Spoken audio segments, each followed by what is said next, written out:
Selamat pagi, bersama saya, Cindy Raja.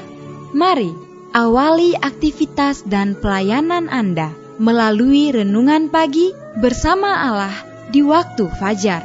Dengan doa dan bimbingan darinya, kita dapat diyakinkan bahwa pada hari yang mulia itu, ketika Yesus kembali untuk mengklaim miliknya, bahwa kita akan menunggunya di sana dengan tangan terbuka dan disambut ke hadiratnya yang kekal. Ditulis oleh Ellen G. White bersama Pendeta Denny Kanajo. Selamat mendengarkan. Salam, selamat pagi para pendengar yang diberkati oleh Tuhan dimanapun Anda berada saat ini. Kita akan sama-sama mendengarkan firman Tuhan melalui audio renungan pagi. Pada tanggal 17 November 2022 dengan judul Dia Akan Memegang Tanganmu. Sebelum kita melanjutkan bacaan renungan kita pada pagi hari ini, kembali saya mengajak semua para pendengar yang setia untuk berdoa bersama-sama. Bapa kami yang bersemayam di dalam takhta kerajaan sorga, terima kasih Tuhan Yesus oleh karena kasih dan rahmat Tuhan begitu besar bagi kehidupan kami. Lebih khusus panjang malam di dalam pembaringan kami, hingga tiba di pagi hari ini kami dibangunkan dengan tubuh sehat dan segar. Sebelum kami melakukan segala tugas pelayanan pekerjaan kami sepanjang hari ini, kami rindu Tuhan untuk belajar mendengarkan firman Tuhan. Curahkanlah kepada masing-masing kami kuasa Roh Kudus-Mu. Terima kasih Tuhan Yesus, ampuni kami Bapa karena kami sudah berdoa hanya di dalam nama Tuhan dan Juru Selamat kami. Amin. Ayat inti kita terambil di dalam Yesaya 42 ayat yang ke-6, demikian firman Tuhan. Aku ini Tuhan telah memanggil engkau untuk maksud penyelamatan, telah memegang tanganmu. Aku telah membentuk engkau dan memberi engkau menjadi perjanjian bagi umat manusia, menjadi terang untuk bangsa-bangsa. Mari kita ikuti penjelasannya. Jiwa yang telah berserah kepada Yesus menjadi bentengnya sendiri, yang diadakannya di dalam satu dunia yang memberontak. Dan ia bermaksud agar tidak ada penguasa lain di dalamnya, selain daripada kuasanya sendiri. Suatu jiwa yang dijaga oleh pesuruh-pesuruh sorga, kuat terhadap serangan setan. Disalin dari buku Alfa dan Omega, jilid 5 halaman 347.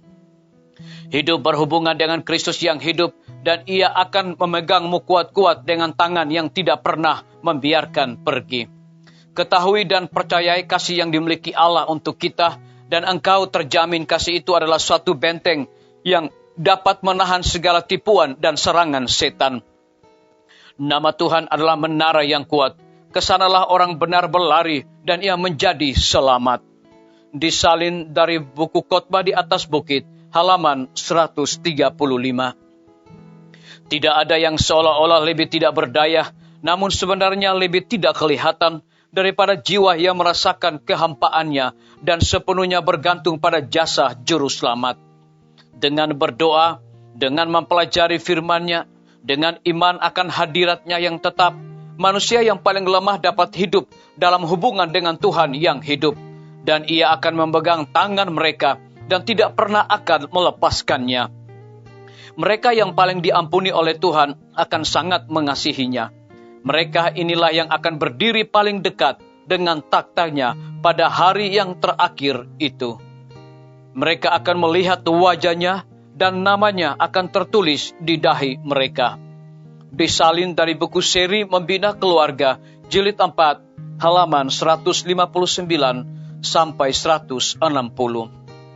Malaikat-malaikat kemuliaan mendapat kegembiraannya dalam memberikan kasih dan penjagaan yang tidak mengenal jerih lelah kepada jiwa-jiwa yang telah jatuh ke dalam dosa serta najis.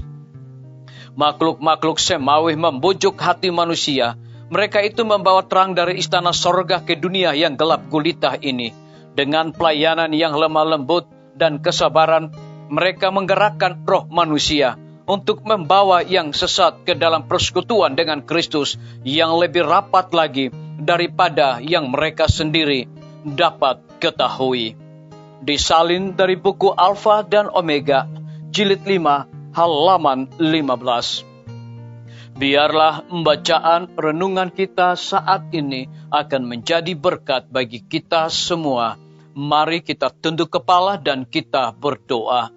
Bapa di sorga, terima kasih Tuhan Yesus, oleh karena firman-Mu di pagi hari ini, memberikan satu kekuatan berkat rohani bagi masing-masing kami. Lebih daripada itu memberikan sebuah penekanan.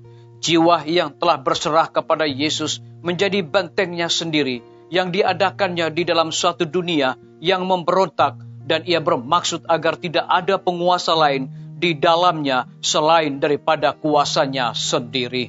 Terpujilah nama Tuhan. Pada pagi hari ini hamba berdoa untuk pemerintah kami. Tuhan memberkati Bapak Presiden bersama Wakil Presiden, para menteri dan seluruh stafnya, Bapak Gubernur bersama dengan wakil, Bapak Bupati bersama wakil, Bapak Wali Kota bersama wakil, camat dan seluruh stafnya, kepala desa, lurah, RT, RW, dimanapun mereka berada saat ini. Kiranya Tuhan lindungi pelihara mereka, curahkan hikmat pengetahuan sorga, agar dapat menjalankan roda pemerintahan di tengah-tengah pandemi dan kesukaran hidup saat ini, boleh sesuai dengan amanat dan titah Tuhan sendiri. Kami juga berdoa untuk pimpinan-pimpinan organisasi gereja Tuhan, dari tingkat yang tertinggi sampai kepada gembala jemaat. Saat ini Tuhan, mereka membutuhkan kuasa Roh Kudus dalam pelayanan mereka. Kami berdoa untuk para tim medis, Tuhan berkati dokter, perawat, bidan, semua para pekerja kesehatan yang sedang melayani di setiap rumah sakit, bahkan puskesmas dan pustu. Kiranya hikmat sukacita sorga Tuhan berikan bagi mereka, agar mereka dapat memberikan pelayanan yang terbaik. Kami berdoa untuk kelanjutan pembangunan Rumah Sakit Advent Palangkaraya, Rumah Sakit Advent Kupang, dan juga para tukang, material, dan juga perizinan. Kiranya Tuhan memberkati agar semuanya dapat diselesaikan tepat pada waktunya. Kami menyerahkan hamba-Mu Dr. Raymond yang Tuhan percayakan untuk memimpin Rumah Sakit Advent Palangkaraya. Kiranya hikmat dan roh dedikasi yang tinggi yang berasal daripada Tuhan, Tuhan curahkan bagi hamba-Mu ini. Kami berdoa untuk guru-guru, kepala sekolah, setiap siswa, bahkan mahasiswa, para dosen dan rektor di setiap lembaga pendidikan. Kiranya hikmat pengetahuan sorga Tuhan senantiasa berikan kepada mereka, agar dapat mendidik anak-anak untuk memiliki karakter Yesus Kristus.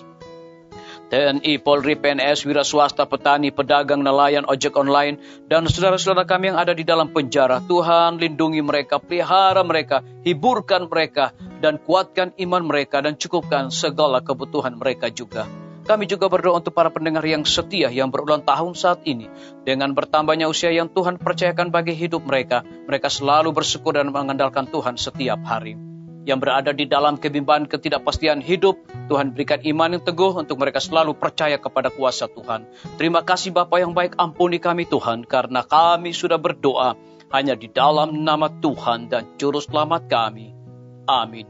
Sampai jumpa. Tuhan Yesus memberkati kita semua.